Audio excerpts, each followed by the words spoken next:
সকাল সকাল ছাদে এলাম ফুল তোলার জন্য। আজকে আবার বিপত্তারিণী পুজো, 13 রকমের ফুল চাই। গত মঙ্গলবারে এরকম 13-14 রকমেরও বেশি ফুল হয়ে গেছিলো আমার ছাদ বাগান থেকে। তো আজকে শনিবার, আজকে আমাদের বাড়ির পুজো আছে, তাই জন্য মন্দিরে যাব সকাল সকাল। তো সেই জন্যেই আরও তাড়াতাড়ি করে ফুলগুলো তুলছি। তাই ফুলগুলো তোলাবার আগে একবার দেখিয়ে নিই যে আমি যে সেদিনকে জুঁই ফুলের গাছটা কিনেছিলাম না রথের মেলায়, দেখুন কি হারে ফুল হয়েছে আর কি সুন্দর একটা গন্ধ বেরোচ্ছে। হ্যাঁ, এটা ঠিক বেল ফুলের মতো দেখতে, কিন্তু একদম জুঁই ফুলের গন্ধ বেরোচ্ছে। দেখতে কিন্তু খুব সুন্দর, দেখেছেন? খুবই সুন্দর এই ফুল গাছটা। ইচ্ছা আছে এই বর্ষায়, সদ্য কিনে এনেছি, কিন্তু ইচ্ছা আছে নিচ থেকে একটা ডাল কেটে পুঁতে দেওয়ার, তাহলে এই বর্ষায় বেঁচে যাবে। তাহলে এই দেখেছেন তো, এটা একরকম ফুল হয়ে গেল গোলাপ। নিচে আমার 2 রকম ফুল আছে। কালকে একটুখানি এতে গেছিলাম ফল কিনতে, তো সেখান থেকে গাঁদা ফুল কিনে এনেছি। গাঁদা রয়েছে আর পদ্ম রয়েছে আর নীলকণ্ঠ রয়েছে, 3 রকম তো ওখানে হয়ে গেল। আরও ছাদে অনেক ফুল হয়ে যাবে, 13 রকমের বেশি হয়ে যাবে। সব মিলিয়ে ঠাকুর মা বিপত্তারিণীকে পুজো দিতে পারবো।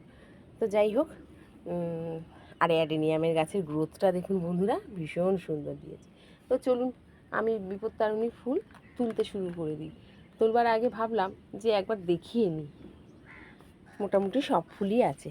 হাসনাহানা থেকে খুব সুন্দর, মোটামুটি এই জায়গাটা থেকে খুব সুন্দর গন্ধ বেরোচ্ছে, কারণ এখানে বেল ফুল, জুঁই ফুল, হাসনাহানা, ওদিকে বেল ফুল। দেখেছেন ঘুঘু একটা বড় পেয়ারা ছিল, ও খেয়ে নিয়েছে।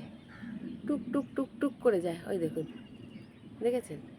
খালি এখন লক্ষ্য রাখছে কোথায় কি আছে ওর জন্য। তো মোটামুটি সব ফুল আজকে ছাদ থেকেই তোলা হয়ে যাবে। এখন তাড়াহুড়ো আছে তো, তাই জন্য অল্প একটু ফুল তুলে শুধু নিয়ম মাফিক যে ফুলটা সেইটা তুলে নেব, পরে আমার দিদি এসে তুলবে। এখন শুধু তাড়াহুড়ো তুলে হয়ে গেল, একরকম হয়ে গেল। এই যে আমার গোলাপটা নিয়ে নিই। 2 রকম হয়ে গেল কিন্তু বন্ধুরা, তার সাথে বেল ফুলও নিয়ে নিলাম। গুড়ি গুড়ি বৃষ্টি পড়তে শুরু করেছে। কালকে ভালোই বৃষ্টি হয়েছে, সকাল মানে পরশুদিন থেকে বৃষ্টি নেমেছে, কাল কিন্তু খুব ভালো বৃষ্টি হয়েছে। আবার আজকে বৃষ্টি দেখছি গুড়ি গুড়ি পড়ছে। তো যদি আকাশটা এরকম থাকে, তাহলে যারা যারা সব পুজো দিতে যাচ্ছে তাদের একটু সুবিধে হবে। হ্যাঁ, আমি তো এক গাদা কেচে বসে আছি জানেন তো, এমনি অসুবিধে নেই, কারণ ওগুলো মেশিনে আধ শুকানো হয়ে যায়। একটু পাখার হাওয়ায় বা একটু রোদ এরকম থাকলেও শুকিয়ে যাবে। কিন্তু ব্যাপারটা হচ্ছে বৃষ্টির জন্য না নাবে। হাসনাহানা ফুল নেব, কি বলেন? না থাক, ওটা গাছেই বেশি সুন্দর লাগছে। এত সুন্দর গন্ধ বেরোচ্ছে না যে কি বলবো আপনাদের, ভীষণ সুন্দর গন্ধ বেরোচ্ছে। দূরে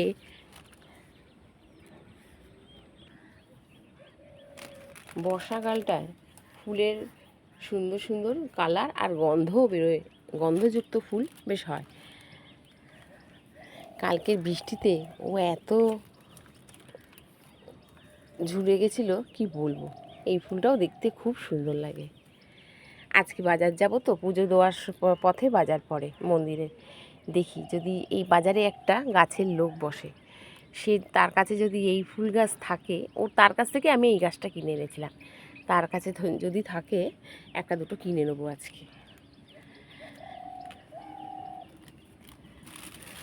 একটু নাক চাপা নিয়ে নিই, এও তো ফুল তাই না?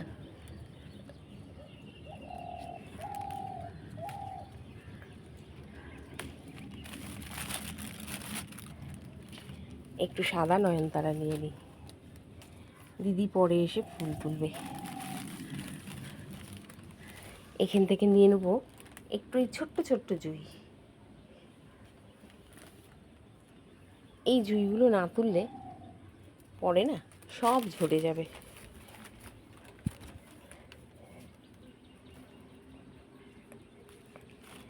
নিয়ে নেব একটু মাধবীলতা।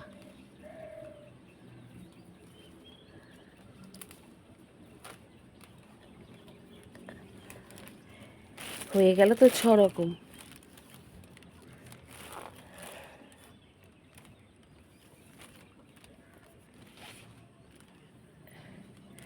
নিয়ে নেব একটা জবা ফুল।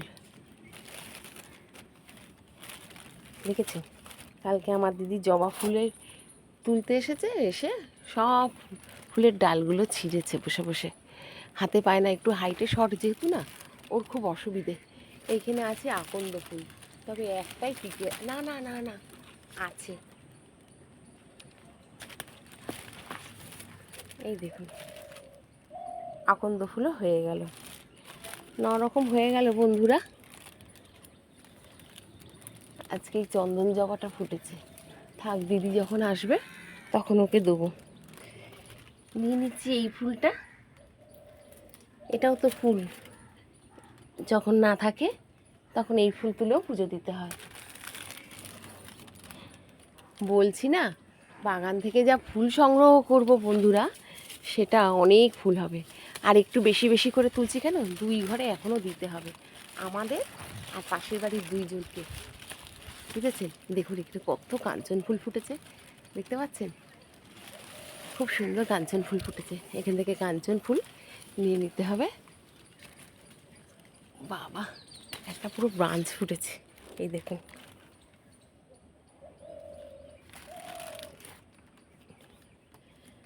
নিয়ে নেবো কাঠটগর, কিন্তু কাঠটগর কি এই গাছটায় ফুটেছে? এই গাছটায় না ফুটলে অন্য আর একটা গাছ আছে, সেই গাছে ফুটবে। কাঞ্চন ফুল অনেক আছে, তুলতে হবে। চলুন লগাটা নিয়ে আসি করবী ফুল তোলার জন্য। ছাদ বাগান থেকে আমার প্রায় 14 রকম ফুল হয়ে গেল। 13 রকমের দরকার, 14 রকম হয়ে গেল। এর মধ্যে সমস্ত 3টে করে সব ফুল নিয়ে নিয়েছি, কারণ 2 জনকে দেবো আর আমাদের ঘরের জন্য থাকবে। দেখেছেন তো, এখনও গাছে ফুল আছে, সেগুলো পরে এসে দিদির জন্য দিদি তুলে নিয়ে যাবে, কারণ ওগুলো ঘরের ঠাকুরকে দেওয়ার জন্য। এখন তাড়াহুড়ো আছে, শুধু এই কটা ফুল তুলেই চলে গেলাম। আরও আছে, এখনও জবা ফুল রয়েছে। সাদা জবা এখনও ঠিকঠাক ফোটেনি। পুরনো বাড়িতে দেখি সাদা জবা গাছ আছে, সেখানে যদি ফুটে থাকে আর তাহলে যাওয়ার সময় ওখান থেকে নিয়ে যাব, তাহলে আর ওপরেরগুলো ঘরের কাজে লেগে যাবে।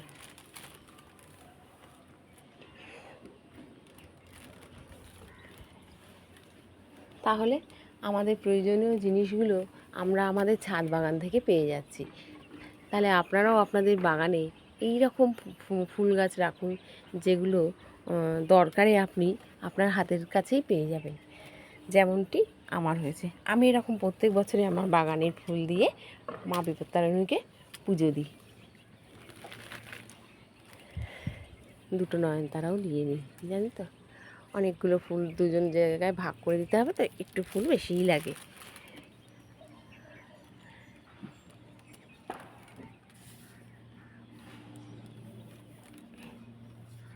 তাহলে আপনারাও আপনাদের পুজোর জোগাড় করে নিন, আমি যেমন জোগাড় করে নিচ্ছি। আর কালকে জানেন কি ফলের দাম ছিল, বাপরে বাপ!